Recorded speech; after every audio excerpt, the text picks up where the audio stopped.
अब परशुराम के हाथ में क्या है? फरसा है, यानी हिंसा है। उसने स्वयं अपनी मां को भी मार दिया था। परशुराम के बारे में जिक्र होता है कि उसने धरती पर 22 बार क्षत्रियों का नरसंहार किया। उसने कसम खाई थी कि मैं इस धरती पे किसी एक क्षत्रिय को जिंदा नहीं रहने दूंगा। 22 बार नरसंहार करा। ये शास्त्र कह रहे, परशुराम की गाथा कह रही है। तो हिंसक हो गए। क्यों हिंसक हो गए? क्योंकि विष्णु के हाथ में चक्र है, सुदर्शन चक्र है। तो चक्र का अर्थ है कि क्रोध आने पे वो चलाया जाएगा, किसी की हिंसा हो सकती है, किसी को मारा जाएगा।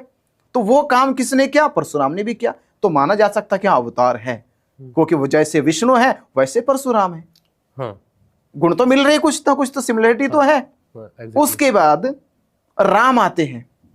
अब राम के हाथ में भी धनुष है, बाण है, तलवार है। उन्होंने भी रावण से युद्ध लड़ा, रावण की बड़ी सेना को पराजित किया, कई लोग मारे गए। तो हिंसा राम के द्वारा भी हुई।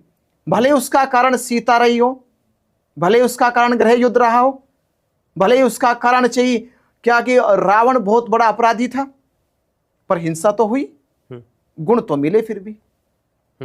ये कैरेक्टर है राम का जो विष्णु से मिलता है, ये कैरेक्टर है परशुराम का जो विष्णु से मिलता है, और ये कैरेक्टर है कृष्णा का। कृष्ण ने महाभारत में किस तरह से युद्ध करा,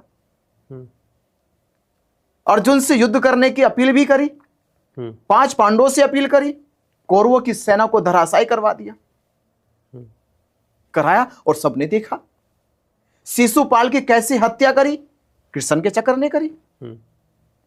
तो कृष्ण का कैरेक्टर जो है विष्णु से मिलता है, राम का कैरेक्टर विष्णु से मिलता है, परशुराम का कैरेक्टर विष्णु से मिलता है। और तीनों में एक चीज देखिए, तीनों को कोई बौद्ध प्राप्त नहीं हुआ।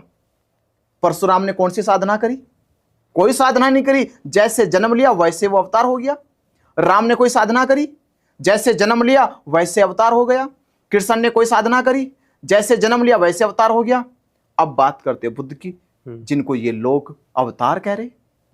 और पहला बात तो ये, क्या बुद्ध के हाथों में कोई चक्र है, कोई बाण है, कोई तीर है, कोई फरसा है, कोई तलवार है? या बुद्ध ने अपने पूरे 80 साल के जीवन में कोई युद्ध लड़ा? नहीं, एक भी युद्ध उनके जीवन में नहीं है। किसी को भी किसी भी कारणवश किसी का वध किया उन्होंने? कभी किसी का वध नहीं किया।